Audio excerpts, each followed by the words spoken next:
Arruiné la vida del hombre que me traicionó, y ni siquiera lo planeé al principio. Todo empezó de forma muy silenciosa, de una manera que la mayoría de la gente probablemente no notaría, como una parte más de mi rutina diaria.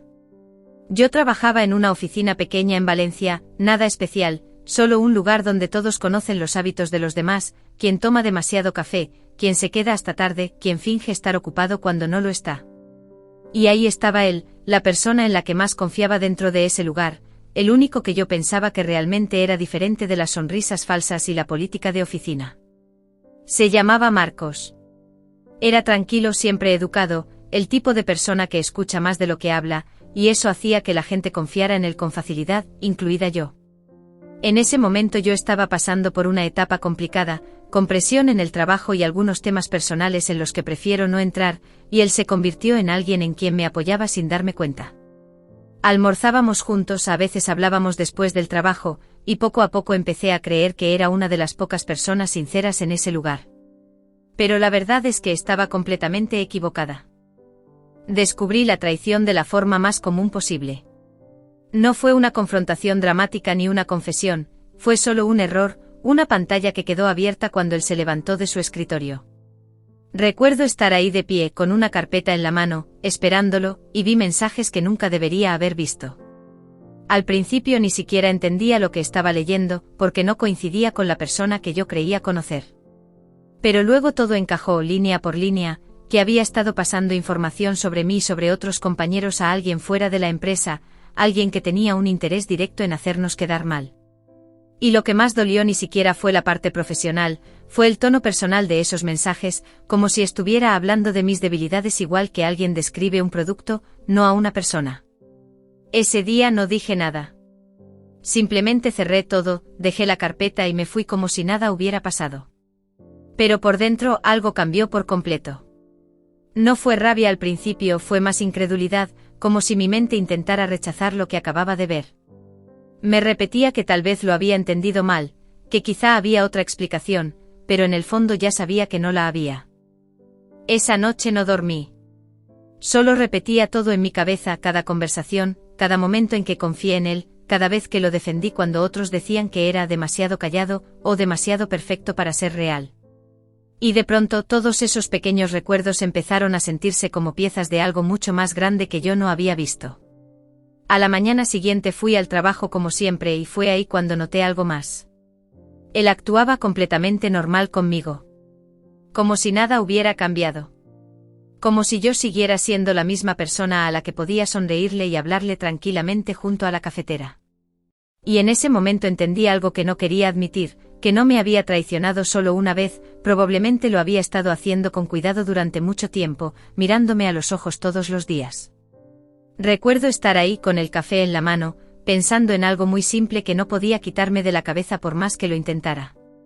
Él cree que yo no lo sé.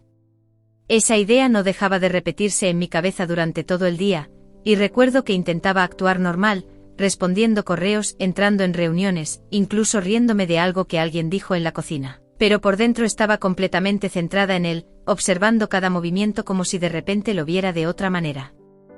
Y lo extraño es que no sentía la necesidad de explotar ni de enfrentarlo de inmediato. Era más bien que necesitaba entender hasta dónde llegaba todo esto, porque algo en su comportamiento no encajaba con un simple cometió un error. Se sentía planificado. Estructurado. Como si hubiera un sistema detrás. Así que empecé a prestar atención. No de forma dramática, solo pequeños detalles. Noté que cuando se levantaba de su escritorio, su pantalla quedaba desbloqueada unos segundos más de lo normal. Noté que hacía llamadas cerca de la escalera en lugar de su mesa. Noté que nunca enviaba ciertos correos desde la red de la oficina, solo desde su teléfono.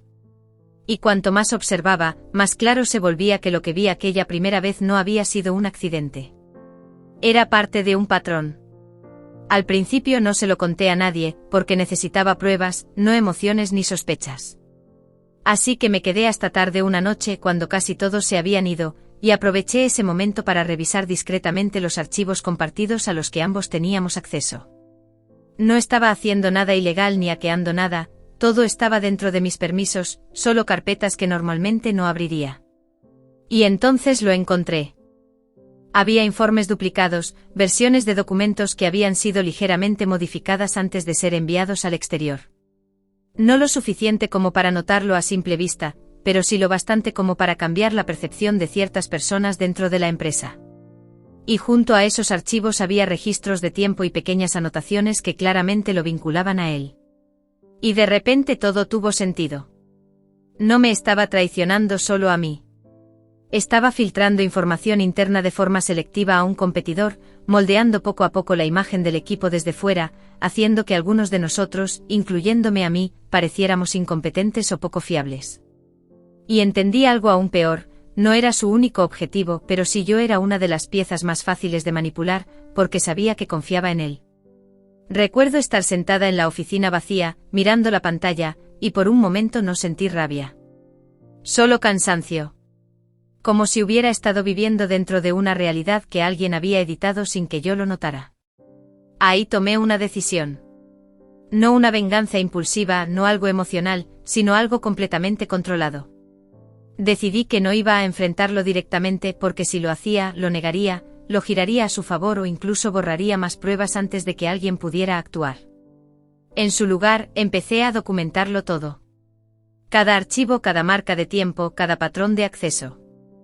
Lo guardé todo en una carpeta segura separada y empecé a construir una línea de tiempo. En silencio. Con cuidado. Durante varios días. Y durante ese tiempo seguí actuando con normalidad frente a él.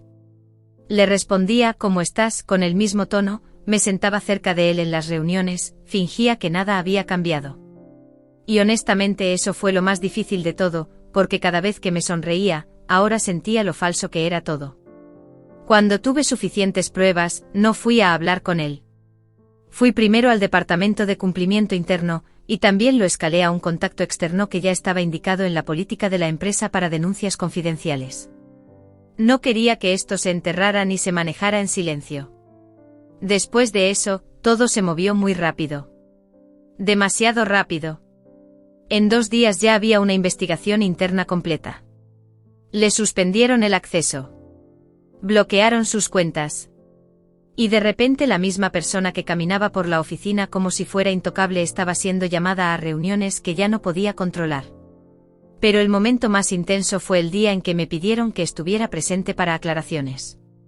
No quería, pero tenía que hacerlo. Recuerdo estar sentada en una sala de cristal con 2 investigadores, y a Marcos lo trajeron por separado. Se veía completamente diferente ese día. No confiado, no calmado, primero confundido, y luego cada vez más a la defensiva cuando empezaron a mostrarle las pruebas. Intentó explicarlo. Dijo que era un malentendido. Que alguien más pudo haber tenido acceso. Pero entonces le mostraron los registros de acceso, los tiempos, el patrón constante que solo tenía sentido si era intencional. Y por primera vez, lo vi perder el control de la imagen que tenía de sí mismo. Me miró una sola vez durante esa reunión. Solo una. Y creo que en ese momento entendió que yo ya no era una parte pasiva de su historia. No dije nada. No hacía falta. Después de eso todo se derrumbó rápidamente para él. Le terminaron el contrato. La relación con el cliente externo al que filtraba información se cortó de inmediato cuando la empresa confirmó lo ocurrido. Y también hubo consecuencias legales, porque no era solo mala conducta laboral, era uso indebido de datos. Pero lo que arruinó su vida, como luego dijeron algunos, no fue solo perder el trabajo. Fue la rapidez con la que todo su mundo desapareció cuando la verdad salió a la luz. La reputación que había construido como empleado tranquilo y fiable se transformó en lo contrario en los registros oficiales. Y en un entorno profesional pequeño como el nuestro, ese tipo de etiqueta te sigue a todas partes. Una semana después lo vi fuera del edificio cuando salía del trabajo. No debería haber estado ahí, ya lo habían retirado, pero estaba de pie cerca de la entrada lateral, sosteniendo una caja pequeña, como las que llevas cuando lo pierdes todo de golpe. Me vio antes de que pudiera evitarlo. Y por un momento ninguno de los dos dijo nada. Luego finalmente habló en voz baja, como si ya no tuviera energía para fingir. No tenías que llegar tan lejos. Lo miré un segundo, de verdad lo miré, no la versión en la que confiaba antes, sino a la persona real detrás de todo eso. Y solo dije con calma, tú llegaste primero. No respondió. Solo asintió una vez como si entendiera que ya no había nada que discutir, y luego apartó la mirada. Me di la vuelta para irme, pero antes de alejarme del todo lo escuché decir una última cosa, casi en un susurro. Pensé que nunca te darías cuenta.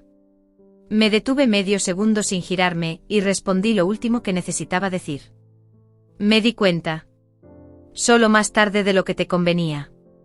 Y seguí caminando sin volver la vista atrás.